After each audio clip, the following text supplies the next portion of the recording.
Hi, my name is Rachel, and today we're doing my best books of the year. A few of you actually asked for this on my worst books of the year video, and I appreciate you. I was supposed to film these on the same day, but that day really got away from me, so I couldn't film them on the same day. So it's nice to know that after uploading my worst books of the year that people like actually wanted this video, so I'm very excited. First book on this list is one that I read very early in the year because I was reading all the Goodreads Choice Awards books for humor in the last 10 years, all of the winners. And oh, by the way, all of these books got either 4.25 or 5 stars, like between 4.25 and 5 stars for me. First up is Broken in the Best Possible Way by Jenny Lawson. And again, this was one of the Goodreads Choice Awards winners for the humor category one year. I read 2 books by Jenny Lawson this year, and I really enjoyed this one way more than the other. The other one, it had way too much taxidermy for me. But this one was really funny. I think this one was funniest because I really enjoy Jenny talking about like how weird she is and knowing how weird she makes her husband feel, like the weird situations they end up in together. But also she talks quite a lot about her mental health, and this book actually made me laugh out loud in front of my nail tech while she was doing my nails. It was very, very embarrassing. I really like that Jenny Lawson is like, listen, I have all these medical problems. I'm going to tell you all the hilarious anecdotes about finding out about my medical problems, and then I'm not going to tell you that it gets better. Sometimes days are just shit, and then sometimes you have this like really beautiful moment that gives you hope that sometime down the line you will eventually have another beautiful moment in life, but it's not going to be great all the fucking time. And as a negative Nancy myself, I appreciate that. This is a fantastic audiobook. It definitely made the humor that much better hearing it in Jenny Lawson's voice, because she does do her own audiobook. Oh man, did I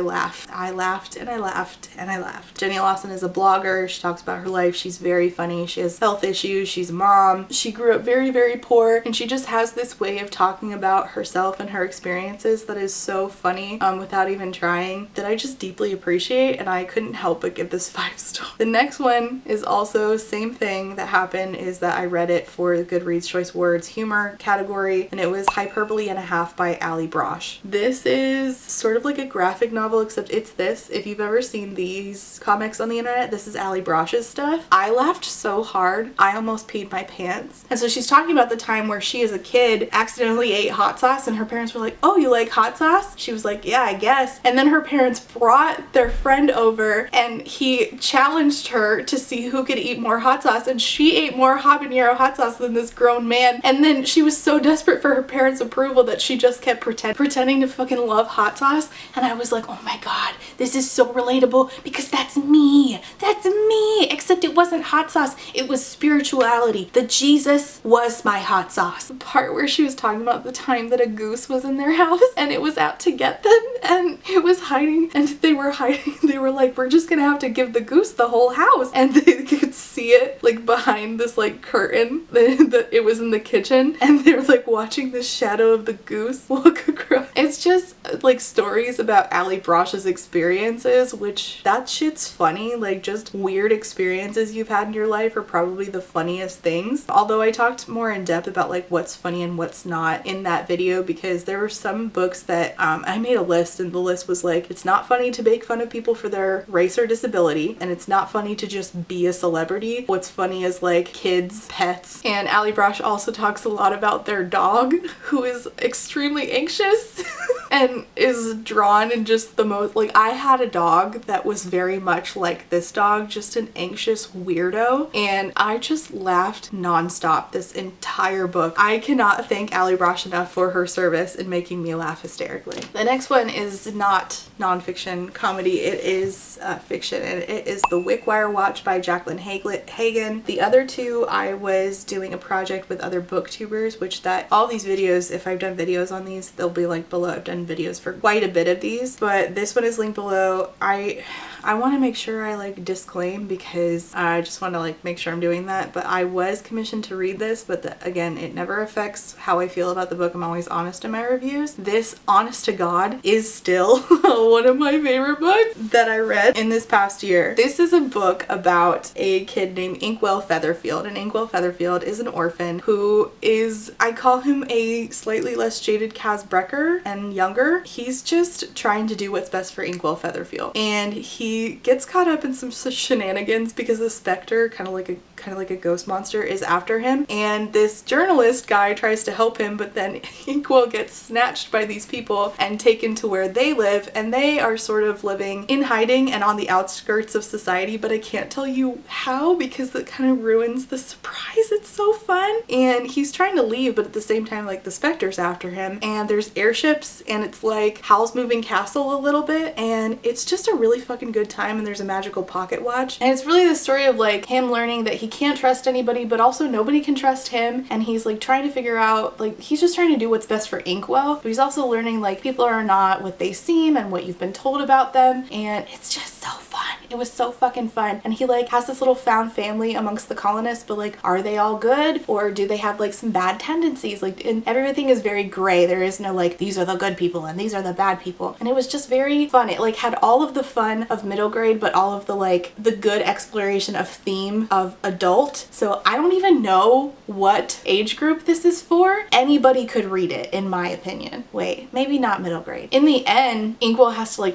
like jump onto an airship, like, and he almost falls, and then he gets to the airship and he's running from these people that are trying to catch him, and then he goes and he talks to somebody who has been looking for him, and this whole time it ended the book where I was like, I literally don't know who's telling the truth. I just am on Inkwell's side. I just want my boy to be okay. I really loved this world. I found this book so immersive. I just wanted to both shake Inkwell Featherfield and also hug Inkwell Featherfield. I want to be his mom. I just want him to be taken care of and for him to be settled down and to fix his life. He's just a kid. The writing in this is just, it's so good. Jacqueline is a really good writer, and the audiobook production of this was great. It was really good. I highly recommend this. This very specifically appeals to me. Like, something about the writing and the setting and Inkwell, like all of it is very specifically like what I like as a reader. So I don't know that it's going to be 5 stars for everybody. I know one of my pals on BookTube gave it like a 3.5, but for me, this is a 5. The next one also was a commission, and I do have a video on this as well, and it's In Shadowed Dreams by S. Judith Bernstein, and this is a book within a book. Well, no, it's a book that, no, it's okay. There's a character named Raven, and there's another character who's Raven's friend, and Raven's friend notices that Raven is not acting normal, and he's like, hey, what's going on with you? And Raven's like, oh, I was hoping you wouldn't notice. I am not Raven. The person in Raven's body is a character from a book.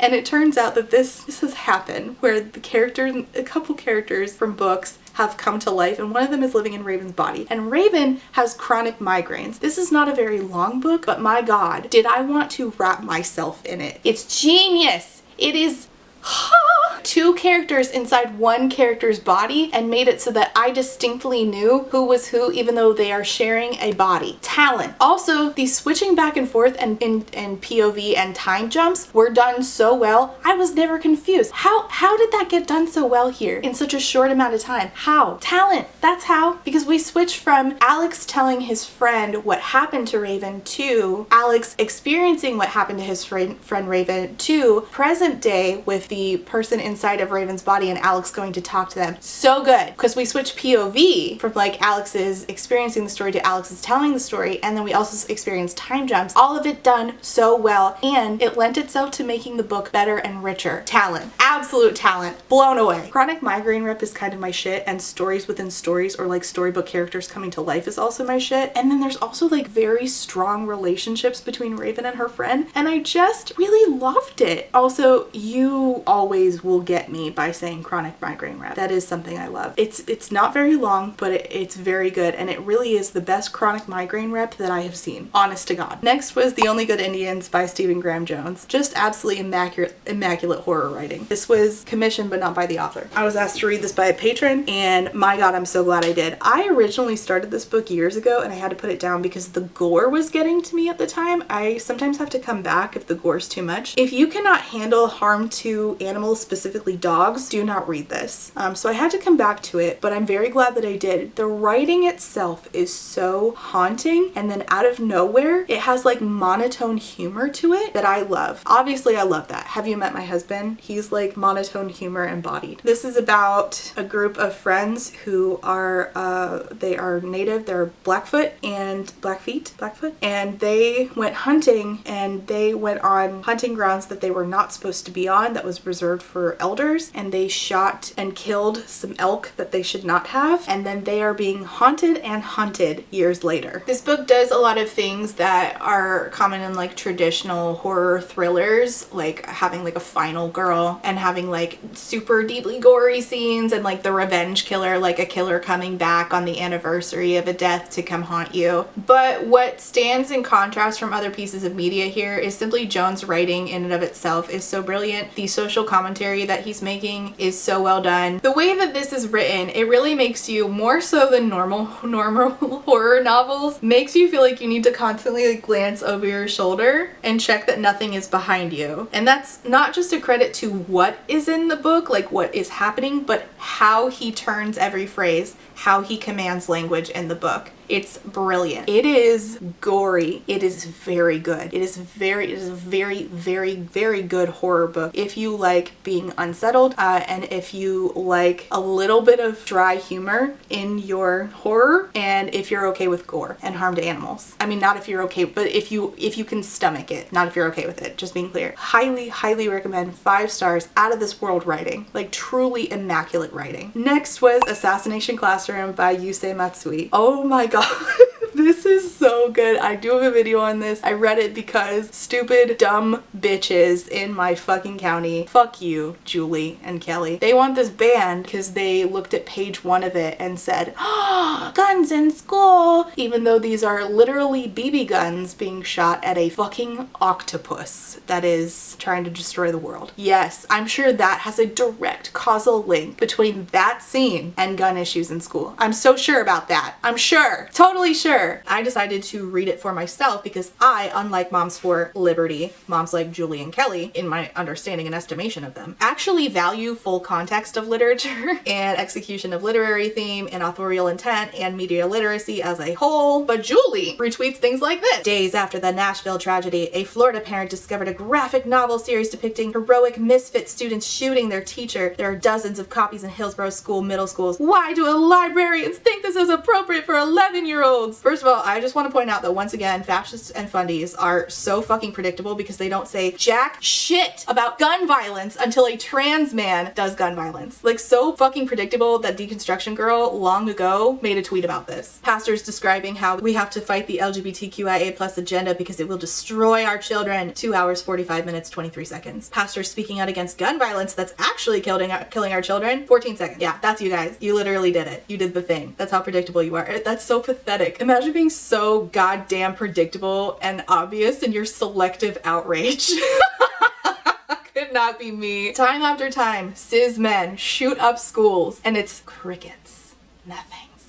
One trans man does it, and suddenly it's, oh my god, think of the children! But I don't see y'all talking about the JR-15. That's a thing. Silence. Actual guns, literal guns being marketed at children. Silence. The guns clearly aren't your problem. You just don't like trans people, and you don't like books. Your arguments are so thin and transparent, they are essentially fucking plastic wrap. So they once again have not provided a lick of evidence that this book, Assassination Classroom, leads to school shootings. They also didn't provide any evidence that they read the whole fucking thing, but I did. So I read the book to see if I could identify anything that maybe I thought would actually lead to a causal relationship, having read the manifestos of many school shooters and shootings that, you know, took place in other public places. And again, what I found was just a great fucking book, but definitely something that has no relationship to school shootings. And here's why. They are using fucking BB guns to shoot an octopus. I want y'all to sit with that for a moment. They are using BB guns to shoot an octopus. Where is the causal relationship between that and school shooters? Go on, I'll wait. That's what y'all are mad about. You aren't mad about the literal JR-15, but you are mad about a manga that has airsoft guns shooting BB pellets at an alien octopus who will destroy the world. Do y'all realize how fucking stupid that makes y'all look? How unintelligent? It makes you look like you have 5 fucking brain cells and all of them are being used on executive function, and not a single one, not a fraction of one is being used on critical thinking. Clearly no critical thinking has ever been involved in this. You took the first page of a manga that features a great story and thought, oh no, kids with weapons in a book, and I bet trans people are to blame for this. What is wrong with you? What? How did you get like this? The book literally says they are BB pellets and rubber knives, completely harmless to humans, only able to harm the alien octopus who is the teacher, who if they do not kill, will destroy the world. What's wrong with you? Fucking Moms for Liberty. This is about students that are sent to this classroom to be taught under this teacher, and he is an alien octopus who is going to destroy the world unless one of his students kills him. What this is really about is like the students themselves, the ones that are left behind by society. And you'd think that people who like care about kids would want kids to see themselves in a situation where their teacher gives a shit about them, but I guess it just makes sense that Moms for Liberty doesn't like that, because Moms for Liberty hates children, and also they can't read. I mean, they can read physically, it's just that, I mean, my god, reading comprehension, I don't think they've ever heard of it. Forest of Dreams and Whispers by Catherine McDonald. This is a Sleeping Beauty retelling meets The Cruel Prince, and I said this in my review where I talked about the Cruel Prince trilogy, which I have read the whole thing. I know, shocking, a trilogy I've finished, and I compared it to Forest of Dreams and Whispers because the thing is, The Cruel Prince has good ideas, it just kind of sucks in the first and third books, but that second book is the sweet spot, I swear to god. And that second book is Forest of Dreams and Whispers by Catherine McDonald, wherever the fuck the book is. Its human girl is tasked with taking care of this like stupid, annoying fae prince, and they don't really get along, but then they slowly realize like, ew, disgusting, we're falling in love with each other. The things I enjoyed about this were basically the same things that I enjoyed about The Wicked King. So mortal girl in fairyland who lost her mom is trying to very hard to prove herself in this world where she's already seen as second class, has to take care of this prince that she grew up with and doesn't really like very much, doesn't really get along with, but there's, you know, these like tender moments. Then people are out to get him and she has to be the badass one to save him. She also has daddy issues. Jude has daddy issues, so does Juliana. It's not the same, and I don't want to spoil like Juliana's issues. I won't elaborate, but they were really interesting to watch play out. She struggles being immortal, surrounded by these immortal people. She wants more for her future, and I loved it. I loved it. I ate this up, and I don't hate the sex scenes in this. Sex scene. It's pretty understated, which is kind of how I prefer them, because when they get too wordy, I'm like, ew, come on, did we have to make me uncomfortable? So if you like something like The Cruel Prince, except just the second book, so The Wicked King, but it's Sleeping Beauty, but the Sleeping Beauty is the Fae Prince, and the girl, the human girl, is the one who has to take care of him. It's just, I loved this. I think about this all the time. I'm constantly recommending it to people. Somebody reached out to me on TikTok and they were like, hey, I read this on your recommendation and I noticed it doesn't have any fan art. And I was like, I know. What are y'all doing? Why aren't you making fan art of my favorites? Come on, is that fair? Anyway, please read this so I can have some fucking fan art. Somebody who does art, please read it. Do it. I dare you. Next is All Boys Aren't Blue by George M. Johnson, another one that my county wants banned. Fuck you, bitches. George M. Johnson is a NB author who writes about their experiences of growing up as a queer black kid. So this is just about George's experiences growing up, all the way from when they were a kid to when they were going to college. And my friend Lou has a video on this, and I'll leave it down below because it's great, and it talks in depth about how George at one point loses their grandma, and George talks about I mean everything from like when they were a kid to when they were like in college and they were becoming part of a fraternity, and what it's like to be a queer person experiencing all of these. And they also talk about how they were sexually assaulted as a child. It's kind of heartbreaking, but also in parts like very joyful, but then really does great work talking about grief in a way that is powerful. And Lou has a great video on talking about grief, this book's exploration of real life grief, and I'll leave that down below. And I have a video on this because this is one of the most banned books, and George M. Johnson is on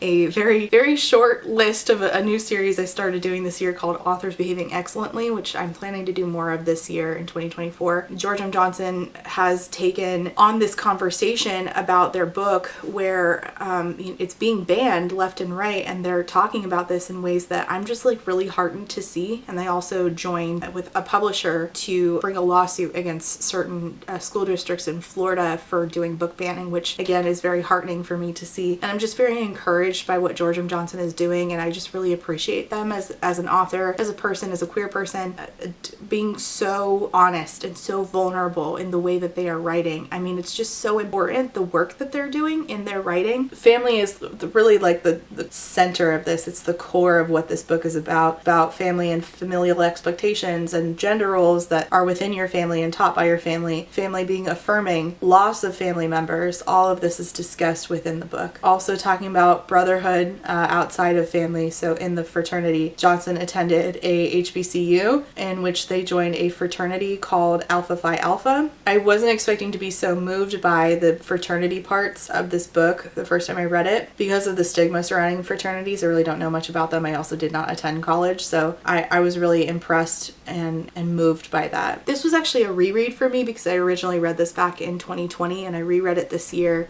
for the second time, and it hits just as hard the second time. This is one of my favorite books of all time, and I highly recommend it. I would like to reread this every couple of years because I really get so much out of it every time that I read it. It's also very short. I think the audiobook itself is only like 4 hours long. I just highly recommend this. So yes, it's a reread, but it is on my favorites of the year because I read it this year, didn't I? I do have a video down below about my experience rereading this book, and then check out Lou's video as well. The Girl from the Other Side by Nagabe. This is so cute, but also a little dark. It's about a little girl who comes from like a light village, and then it's from the other side, the monster who is like the descendant of like a darkness god. And it's just kind of like cute how they live in this little secluded area together, and like he takes care of her and he's her teacher, and she's waiting for her family to come back and get her. Specifically, I believe it was her aunt. The story itself combined with the art, I don't know how to describe other than to say it feels sort of like artistically sad, atmospheric sadness. So like melancholy, maybe like a gloomy feeling, but in a good way, sort of like when you're trying to take a nap and it starts to rain, that kind of thing. It's very much how you feel reading many dark fairy tales. There's a gloominess to it that's also kind of whimsical. This has one of my favorite tropes in it, which is like girl and mentor having a quiet life together in a very tumultuous situation. Shiva and teacher are like having tea parties while the world they live in is so broken and violent. I love the girl gets an unlikely father figure story. Obviously I love The Witcher and The Last of Us, and like there's ones in The Walking Dead, and even Hannah sort of. There's something about a story that has that wholesome element in it in a really dark world where they are this like tiny precious family unit, are themselves together a reprieve from the elements that they live in. It's really heartwarming, and it provides something for the audience to hope for in a setting that feels pretty hopeless. Art in this is gorgeous. Something about this feels wintry to me. It can't, even if the setting is not in winter itself. There's also like, he's like a sort of a monster, and then there's like darkness creatures that are like him that are dogs. Well, not dogs. They're like dog-ish, and they're kind of snarky,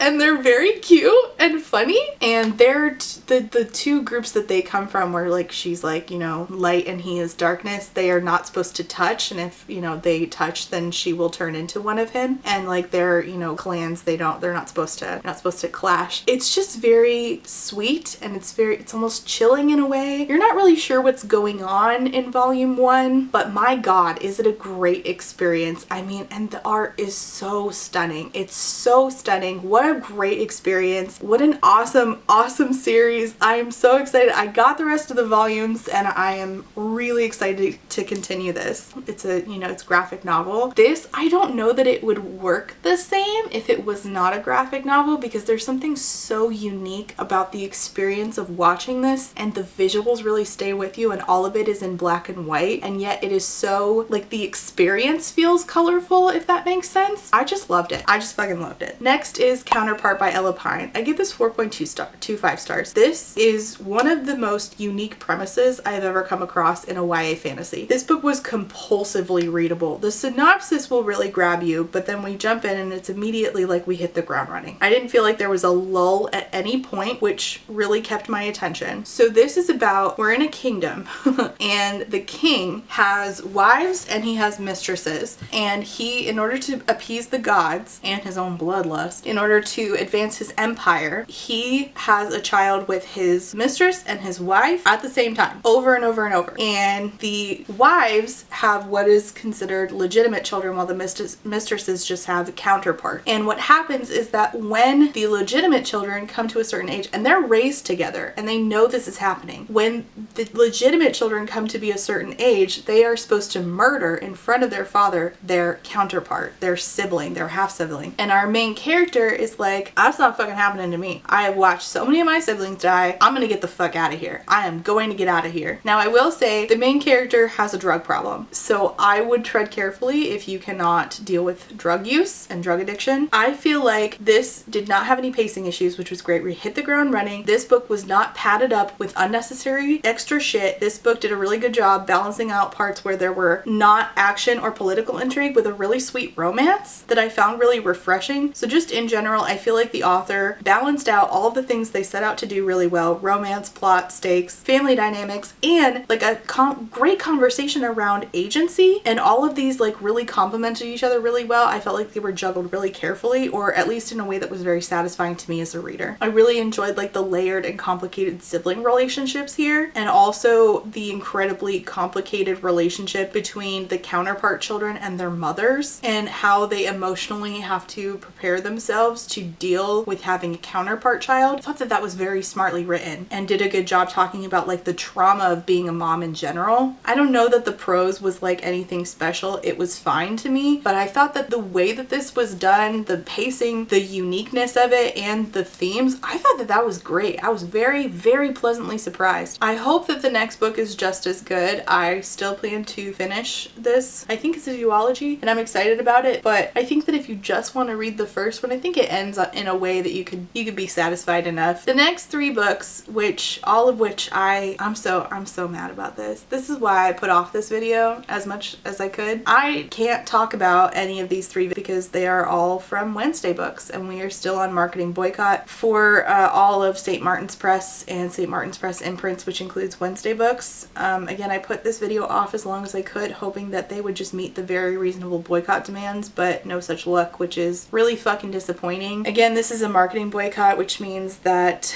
I read the books, but I can't market them. One of them is a book I've talked about at length, and I actually, because of me talking about it, I've sold around 90 copies of it, according to all the tallying I did of if I've influenced you to buy a book, let me know. I did that over the last few months, and I apparently sold or got people to go to the library and check it out, 90 copies of that book. So I just, the fact that this is still going on with St. Martin's Press is so, I mean, I can't even tell you, like I hate this. I hate it. I would love to do a video talking about it, but the people doing like boycott detracting are so fucking awful. They are such awful, disingenuous people who are just full of shit, and I just cannot, like, I can't even, like, they are so willing to lie and send like incredibly threatening messages accusing people of shit they didn't do. I mean, they fucking let Satoria know, hey, we're watching you. One of the loudest voices in the boycott, they let Satoria know like, hey, we knew where you were. I just am fucking shocked that all of this is going on. I would like to talk about it in a different video, and the only reason I'm willing to even fucking say anything here is because the only people that watch best books of the year videos for me are people who actually give a shit about me and my content. So they're not here, but if I slap up a video saying, let's talk about the fucking St. Martin's Press boycott, they're all gonna be here doing their disingenuous bullshit. And if you want to know more about it, I'll leave some videos linked below. I'm astounded that this is still going on. I'm fucking disgusted with St. Martin's Press that they know all of this is going on and they just stopped answering emails about it. They just don't care. They are not willing to answer basic questions about, okay, how do you keep reviewers, influencers, and authors safe when you guys have our personal information and people are willing, obviously, to make other people feel unsafe, what are your policies in place to protect our personal information? And they're just like silent. They don't care. And then another one of their authors came forward and said, hey, I feel like my publisher's been racist towards me. And they're just like, we don't care. I'm like fucking disgusted. And the problem is that I love Wednesday books. I mean, my God, how many times have I talked about Wednesday books on this channel? I love Wednesday books. I love their books. I'm so fucking annoyed. I'm so fucking annoyed because I would love to sit here and I would have done in-depth reviews already for 2 out of 3 of these. One I already did. I'm sure you can fucking guess what it is. And I would have done more. But now I'm sitting here fucking pre-ordering from the UK so that I don't give St. Martin's my money, which is not part of the boycott. It's just a personal thing I'm doing because fuck them. Fuck them for this. Fuck them for this. They're not getting any more of my fucking money until they do something about it. But I give a shit about their authors, so yeah, I'm still pre-ordering from the fucking UK. I'm so frustrated. I'm so frustrated. Like, Again, this is just a marketing boycott, so that means I can't talk about these books on here. I will link the page run by the boycott organizers, which is a huge amount of people doing an incredible amount of work. The boycott organization is called Readers for Accountability. They're doing, I mean, an intense and immense amount of work. There are people constantly like trying to figure out all kinds of shit, resources for authors. They're doing graphic design. I mean, my God, the amount of fucking work that goes into that, and just there's a lot going on behind the scenes that like obviously I'm not really able to like talk about because of boycott detractors being so fucking shitty for no fucking reason, and then other shit. I'm just really tired of this. I'm like really fucking tired of the way that people have been acting all over asking basic questions of a publisher. Basic shit of a publisher. It's nothing. What was asked for is nothing. So I can't talk about 3 books that I loved. And I love how, I'm just gonna rant for a second. I love how I'm constantly getting people in my comments like, do you even like anything you read? And I finally like 3 things and now I can't talk about them. Now I can't talk about them. Like, anyway, please go check out the boycott information down below. Next book that I really loved was Minor Detail by Adania Shibli. It is based in part on a true story of a young Bedouin girl who was taken, kidnapped, and physically and sexually assaulted, which again, I just want to stress that this is a true story. And then the author created a secondary story to add on to this about a Palestinian woman who reads this this true story and becomes very latched onto the minor detail that she and this young Bedouin girl who was raped and murdered share a birthday. And so she tries to look into this more, and you see her trying to learn more and facing a lot of restrictions, just trying to access very basic information about a young girl who was murdered. The writing in this is truly incredible, and there again is a focus on these minor details and these like parallels between past and present. And I read this because it had won an award, but then the German award thing decided to cancel the award ceremony for the author for no other reason than she was Palestinian. And it was it deserved all the accolades and talk that it got. I mean, it was a truly incredible work that again was based on a true story. The next one I read, this was a request from one of my patrons, and it's The Perfect Crimes of Marion Hayes by Kat Sebastian. This is sort of like a Robin and Marion retelling idea. It's about Marion who kills her husband and then gets sort of blackmailed into working with this guy Rob. Plot? What plot? It's just about shenanigans and fluff. It's really fucking cute. They do some crimes together, and the sex scenes in this are actually good. These are 2 bisexual best people. I just am obsessed with these 2. I want to reread it just to hang out with them again. This is set in like, what, 1800? It's like historical it's like historical fiction, but with bisexuals, and it's like Robin Hood, kind of. He steals from the rich and then gets pegged by the rich. The rich is Marion. And I really like that Marion has some trauma surrounding motherhood, and that's made it really hard to connect with her kids. I absolutely love my kids, but sometimes because of like what I experienced, I get like really touched out, which makes me feel like a bad mom. And I don't want to be touched even by my own kids, which is really sad. It makes you feel like makes you feel like shit, makes you feel like a bad person. I had a lot of trauma surrounding specifically breastfeeding, and I don't like when anybody puts their head like on my chest. I start to freak out. Like I don't even like when Carlos does it. Like anybody like being like right here, I'm like, ah, don't touch me. And so I kind of related to Marion in a way there that I didn't know that I needed that in a book, and I really appreciated that. And this book was funny. It was actually really fucking funny. I do have a full better review on it that I recommend watching instead. I hope that I will sell you on this because oh my god, what a funny and fun and charming and sweet time with like these two bisexual disasters who fall for each other and do a little bit of crime. I just loved them, and I wasn't expecting to fall in love with that book, and I did. One I did know I would like is the next one on the list, Who to F Cares by Huda Fahmy. I love everything that Huda Fahmy writes. These are graphic novels based on her life experiences with her sisters and her mom and dad. She's Muslim. Her and her sisters are hijabi, wearing cool cats. It's not based on a true story, come to find out. It's like what she like would have experienced if her and her siblings had ever gone to Disney together. And it's just a lot of like dealing with really annoying siblings, and also like what it's like to be visibly Muslim and in public, and then just like normal stuff that every like kid deals with, like being in the car with your family and your siblings are next to you and everybody's farting and it's really annoying, and it's just funny, and her art is just, it's really good. I also love that there's a part in here where she meets another girl at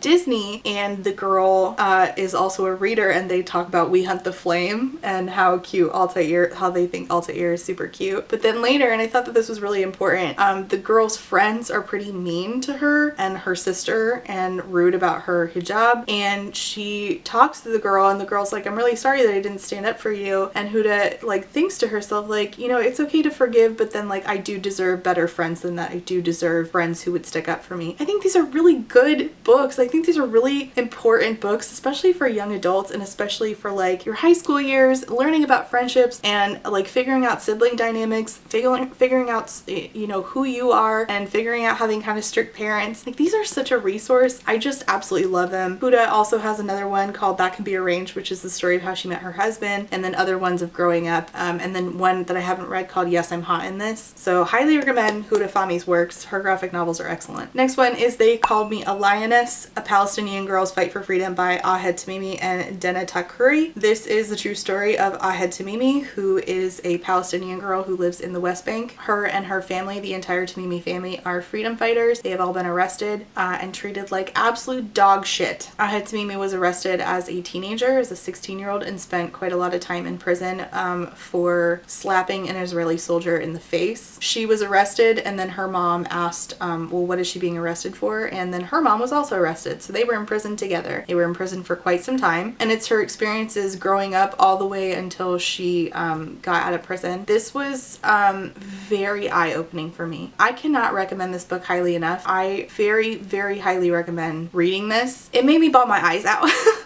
Nobody should have to go through what Ahed Tamimi has been through. I feel very strongly that I have a duty to listen to Palestinian voices because of how I grew up. I grew up in a Christian Zionist home with parents who, my father says things like, Palestine does not exist. There's no such thing as Palestinians or Palestine. Just being told like really despicable things about Arab folks in general, but particularly Palestinians. I had no idea that what I was being taught was sort of, I didn't know. I didn't know anything. All I knew was Christian Zionism, which is a very particular thing in evangelical fundamentalism that does not exist to support Jewish folks. It exists to bring about the end times as the Christians believe. This turns Christians into very mean people towards not just Jewish folks, but also Palestinians. The hope from people like my dad who say Palestine does not exist is that the end times will create a position where Jews will convert. My dad is not a supporter of Jewish folks either. He's a supporter of Zionism because of Christianity, because of evangelicalism. And so that was the upbringing that I was brought up under. So leaving that was shocking. Realizing what I had been taught was abominable. I mean, my dad actively told me at one point that the Antichrist is going to be a Jewish person. So what I was taught, I had to unlearn, and it was horrifying realizing what awful beliefs I had been taught and how harmful they were to so many different groups of people, and how awful I had been taught about Palestinians. So I feel very strongly that it is my duty to learn about Palestinians from Palestinians, particularly ones who still live in Palestine, because I was taught that they don't exist. And that's not true. And so I have a job to learn about them and to not ever teach my kids what I was taught. My mom and dad are not together. My mom's beliefs are different than my dad's, but also not great.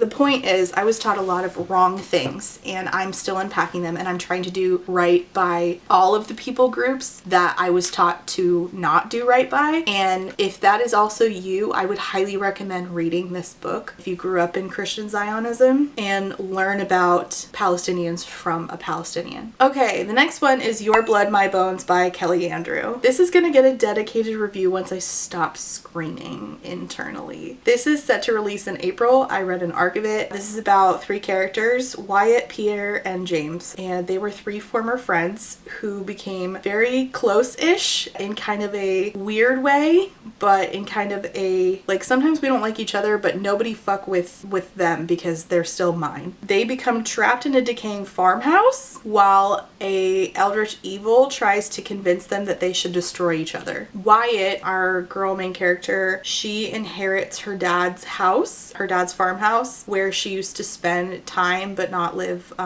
She and her mom left at some point. And Peter and James, James spent a lot of time there and Peter lived there full time. And she comes back to this farmhouse where her dad ran a cult, and she plans to burn the whole thing to the ground. But then she goes into the basement doing a final walkthrough, and she finds Peter, one of the boys, Peter and James, she finds Peter in the basement strung up and left for dead. Wyatt doesn't know when she finds him, but Peter has been alive for a very long time and has suffered hundreds of ritualistic deaths at the hands of her family and the cult that her dad ran. Because Peter is semi-immortal and he doesn't stay dead, but he also can't really live either. He is sort of bound to the farm in a way. The only way that he can actually die, well, not die, but like go back to where he came from, is to end the Westlock line by killing Wyatt. And with Wyatt's dad dead, Wyatt's family has like plant magic. The magic protecting this farmhouse, the property that her family owns, it's started to like erode, and there's a lot of like evil forces gathering that are trying to get through. And so Wyatt needs to learn her magic very quickly to repair the wards, and Peter obviously knows more about that stuff than she does because he's lived there, including like, you know, being around her dad for a very long time. But also she finds out like, hey, he's intent on killing you so that he can go back to where he came from. And then him and James and Wyatt are all stuck together, relying on each other to survive, but also trying, like, being goaded into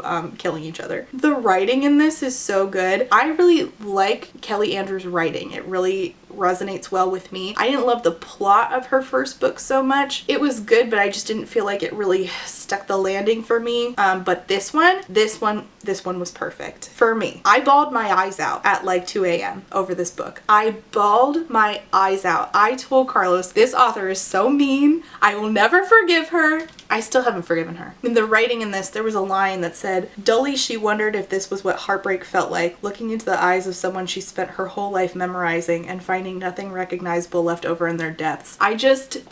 If you've ever experienced that, you know, I just talked about my dad a minute ago, that my dad and I don't speak anymore. And that line really took my breath away, because the last time I saw my father, that's what happened to me, is I was looking at him and I was telling him like,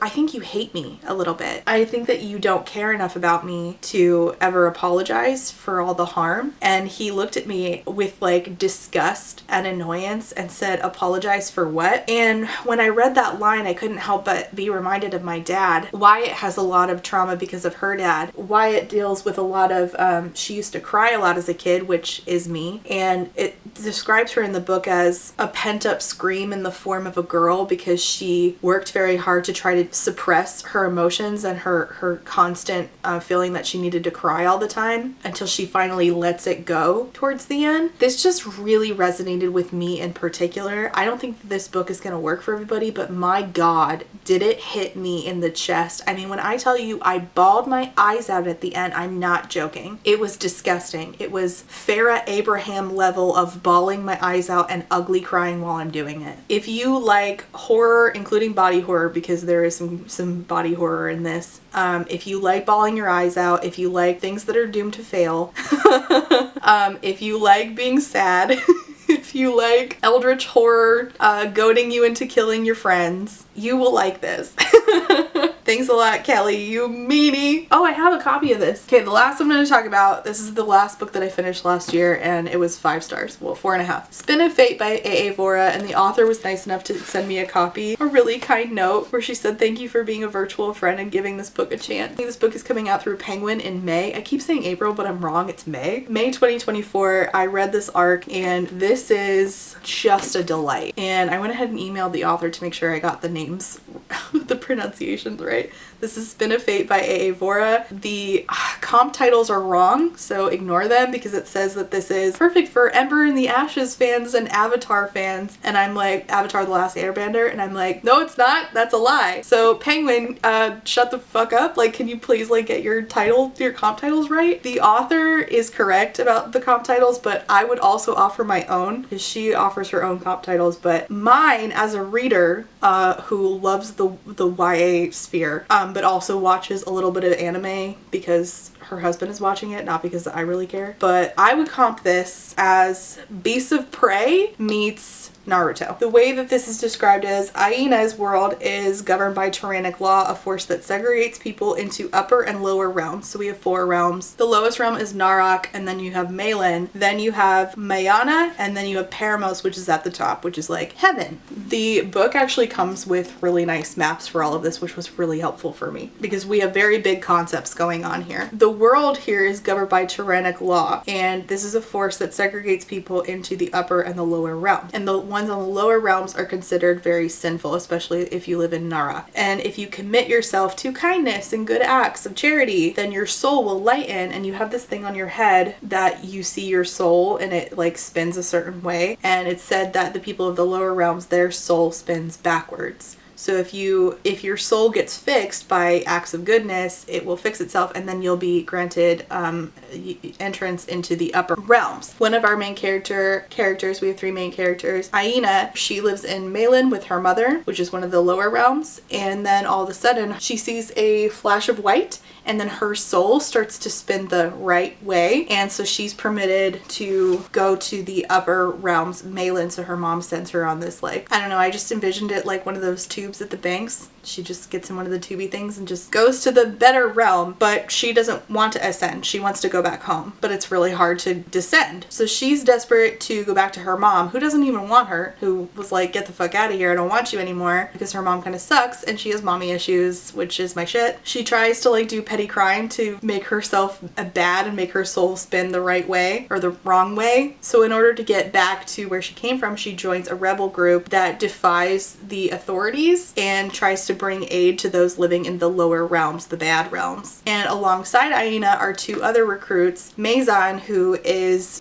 from Malin, and Aranel, who is a spoiled kind of noble kid who is from Mayana, which is like the good realm, but not the best realm. See, his family all went to Paramos, and Aranel is my favorite character because Aranel deals with a lot of frustration of not being good enough because his family has all ascended to the best realm, Paramos, and he's like, why not me? Why am I not good enough? If you have ever been in a religion that deals with this, you are always like, I was always afraid of being separated from my family because of not being good enough, and this really added to my OCD as a kid of if I just do things the right way, then nothing bad will happen. Aranel deals with this a lot of if I just do everything exactly right, then I'll be good enough and I'll go to heaven and I'll be with my family. So Aranel takes on this mission from this council to spy on the resistance group and go down to Malin to descend to one of the bad realms, but not the baddest realm, to spy on the resistance group. So they find themselves in the middle of this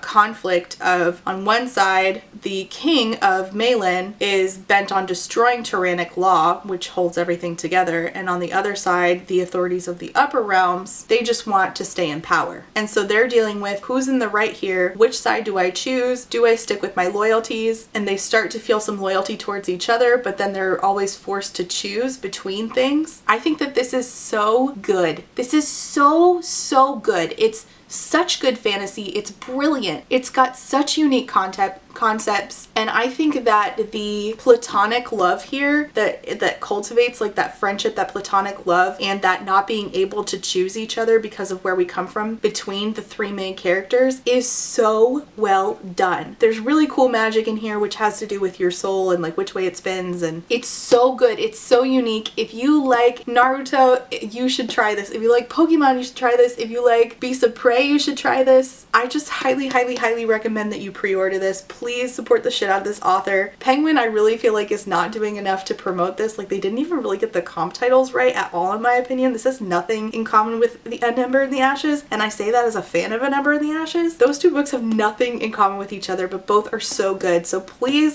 check this out. It's so good. I'll link it down below on Goodreads and on Bookshop if you want to pre-order it. So those are my favorites of the year. I hope that you will tell me yours down below. Thank you so much for being here. Thank you for a great year of reading. I appreciate you. I'm so glad you're here. I'm so thankful to have the audience that I have, and I look forward to another year of great reads. Okay? Thanks for being here. Thanks for watching. See you next time. Bye. Hi, before I go, I have to say thank you for being a friend to my Therapy Bills patrons, and I'm losing my voice, sorry. And those are Alexander, Brittany Bobitney, Cami, Chris, Christine and Bean, DJ Rocktopus, Ellie, Emperor's New Blues, Aaron with 2 E's, Eric, JC, Jack, Jesse, Jill, John E, Julie D, Kille No K, Casey McKenzie, Kate W, Caitlin M, Quinn, Lady Kittybug, Lemon Jelly, Lek, Night Owl Reader, Alice, Rachel C, Rain, Reese, SJ, Samar, Shadow Auntie, Shiny, SMK, Steph, Chai Guy, and the Salem T. Lynn.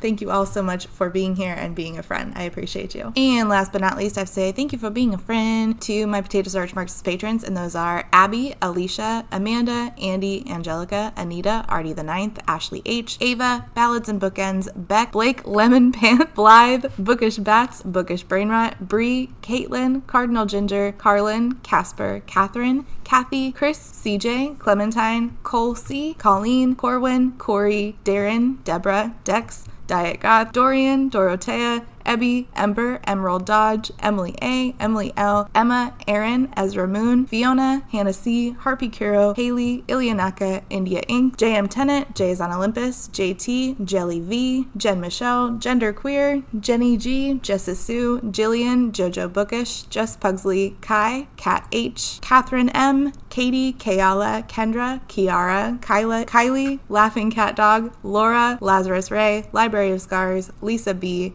LP, Luciri, Lustful Octopus, Martin, MB Marlowe, Madison, Marcella, Marquita, Malara, MK Books, Molly, James, Nat, Natalie M, Never, Nicole G, Nicole R, Nyan Binary, Paige P, Penny Chilling, Foxglove, Rachel B, Reba, Rebecca, Rivy, Rosie, Rowan, Secoria, Sadie, Samantha M, Sarah C, Sarah H, Sarah the Bear, Sarah Z, Shamed, Shannon, Sheen Onion, Sean T, Delegati, Talia, 3 Old Dogs, Tina, Toast, Trashcan Teddy, Tito Phoenix, and Writer A. Thank you all so much for being a friend.